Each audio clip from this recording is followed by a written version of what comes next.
Today in Fact versus Opinion, we are going to discuss about two highly invasive interventional procedures used as a strategy in the management of patients with coronary artery disease.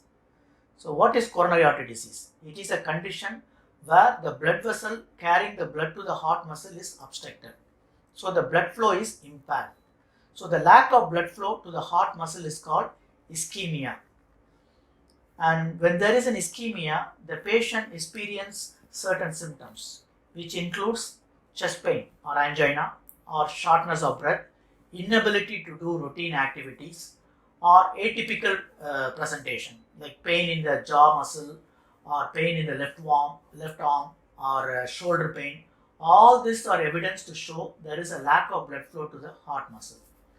Now, logically, when there is a lack of blood flow to the heart muscle, obviously the treatment management should be to improve the blood flow, which can be achieved by using medical management or through this highly two interventional procedure, which are called bypass surgery and angioplasty. Now, how bypass surgery and angioplasty can improve the blood supply to the heart muscle?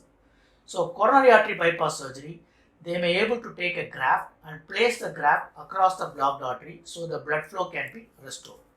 In angioplasty, they open the vessel and they put a wire mesh called a stent so that it can prevent the vessel become closing again, so that again it can restore the blood supply. So basically, in the fact versus opinion, we are going to evaluate whether bypass surgery and angioplasty can able to reduce the symptom when compared with medical management alone. And second, more important and crucial question is whether the same bypass surgery and angioplasty can able to prevent death and prevent heart attack in patients with stable symptoms. The answer is many trials from 1960s to 2020s have repeatedly shown in stable patients doing a bypass surgery or angioplasty over medical management can able to reduce the symptom but will not have any effect on preventing a death or a heart attack. This has been proven by many trials. So here in our video, we are going to analyze what all the studies which is there and to give a evidence to show that bypass angioplasty in stable patient can be used only to reduce symptom, not to prevent death or heart attack.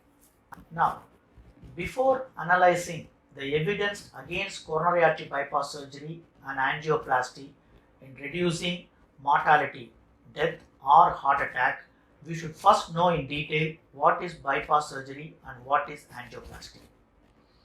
Coronary artery bypass surgery first started in 1960s. Once it is invented, it actually revolutionized the way the medicine is practiced because it's a surgical procedure which can able to immediately relieve your chest pain by restoring the blood flow. So basically in coronary artery bypass surgery, what they do is they take a graft. Graft means is a vessel which can be taken anywhere from your body. If it is taken from your leg, it's called venous graft. The saphenous vein in your leg is harvested or taken and used as a graft to bypass the blocked artery. So once the blocked artery is bypassed, the blood can now flow through this vein, saphenous vein, and can cross the blocked artery and restore the blood flow. Sometimes the graft, if they are not able to take from your leg, they can take it from your chest. It's called internal mammary artery graft, or from your arm, called the radial artery graft. Now, traditionally, many research has proven if your graft is an arterial graft, it has much more patency when compared to the graft which is taken from the leg, which is a venous graft. Even though bypass surgery can able to relieve the symptom, it's considered to be a very high risk procedure because it's a surgical procedure and it has its own complication.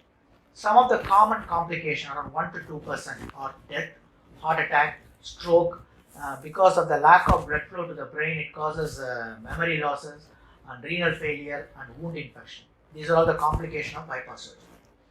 But later, in 1977, the next interventional procedure was practiced, which is called angioplasty. Now, angioplasty, when compared to the bypass surgery, is less invasive because it uses a catheter, enter the body through your leg, which is called femoral axis, or through your arm, radial axis, and then they may reach the part of your artery which is blocked. Then this catheter have a balloon, and this balloon can able to dilate and compress the vessel blockage against the vessel wall. So it can open the vessel. Now this is called the plain wall balloon angioplasty. This was the first technique used in 1977. So they open up the vessel. It also critically important because the blood flow is immediately restored. But now the problem here is once the vessel is opened, within 6 months, 40 to 60% of the vessel again closed because of the reflex occlusion. Now something has to be done to prevent the vessel getting closed again. So then the stent was introduced, which is called bare metal stent. Now the bare metal stent is basically a wire mesh. So when you open the artery, this wire mesh is pushed inside so that it can hold the artery without closing. Now this is called angioplasty with bare metal stenting. Now the problem didn't stop here. Now the re-stenosis or the re-occlusion rate has drastically come down, but still in 1 year it is around 15 to 20%, still considered to be very high because the procedure is also highly risky, and if it closes within 1 year it doesn't make clinical sense. So they still want to further advance it. From bare metal stent they went to drug eluting stent. Now drug eluting stent is what they do is they coat the wire mesh with a medicine so that it will not close or will not allow the tissue to grow inside the stent. So the restenosis can be stopped. Now again, it's a great success because the restenosis rate has come down to 1 to 2% in 1 year. But again, they lead to another complication called in-stent thrombosis. Now in-stent thrombosis is a severe condition where it can lead to a heart attack and death, which happens in a it happens later than 1 year. So late stent thrombosis is a complication of drug-eluting stent. Now to prevent this drug-eluting stent to closure, then they started using what we call dual antiplatelet therapy. It means they use 2 antiplatelet agents to prevent the clot formation in the stent. Now all this put together, stenting complication is also much higher when compared to a bypass surgery because it also causes renal failure, death, heart attack, and sometimes if it is not properly positioned, it can cause dissection of your vessel or it can rupture your vessel, and the dye which we used also can cause hypersensitivity reaction. So all to put together, bypass surgery and angioplasty, even though they are the effective procedure, it has its own risk. So whenever you want to place a patient for a bypass surgery or angioplasty, the risk and benefit has to be properly evaluated, and if the benefit is much more than the risk only, it should be implemented.